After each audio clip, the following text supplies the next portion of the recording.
Top வேரியண்டான ZXi plus manual transmission மற்றும் ZXi plus automatic transmission இந்த 2 வேரியண்ட்டுக்கு மட்டும் குடுக்குறாங்க. இந்த ஸ்மார்ட் பிளே ஸ்டுடியோல ஆண்ட்ராய்டு ஆட்டோ மற்றும் ஆப்பிள் கார்ப்ளே ஆக்சஸ் பண்ற மாதிரி தான் குடுத்திருக்காங்க. ஓவரால் வண்டியோட இன்டீரியர் எப்படி இருந்தது அப்படின்னு இப்ப பார்த்தோம். ஃப்ரண்ட் பைனட் ஓபன் பண்ணி இன்ஜின் கம்பார்ட்மெண்ட் எப்படி இருக்கு அப்படின்னு இப்ப பார்ப்போம். இந்த செலிரியோக்கு ஒரு ப்ராப்பரான K10C 1.0 litre petrol engine place பண்ணியிருக்காங்க. மாருதியோட ஃபேமஸான ரீஃபைன் பண்ணப்பட்ட ஒரு ஃபியூல் எஃபிஷியன்டான இன்ஜின் தான் இந்த K10C இன்ஜின். பெட்ரோல் மற்றும் சிஎன்ஜி ரெண்டுக்குமே காமனான ஒரே இன்ஜின் தான் யூஸ் பண்றாங்க. இந்த இன்ஜினோட டைப் பார்த்தோம்னா ஃபுல்லாவே அலுமினியமால டிசைன் பண்ணியிருக்காங்க.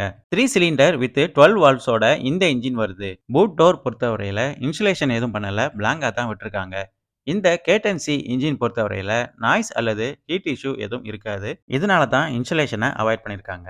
இந்த இன்ஜினோட மேக்ஸிமம் அவுட்புட் பார்த்தோம்னா 49 kW வருது. மேக்ஸிமம் டார்க் அப்படின்னு பார்த்தோம்னா 89 நியூட்டன்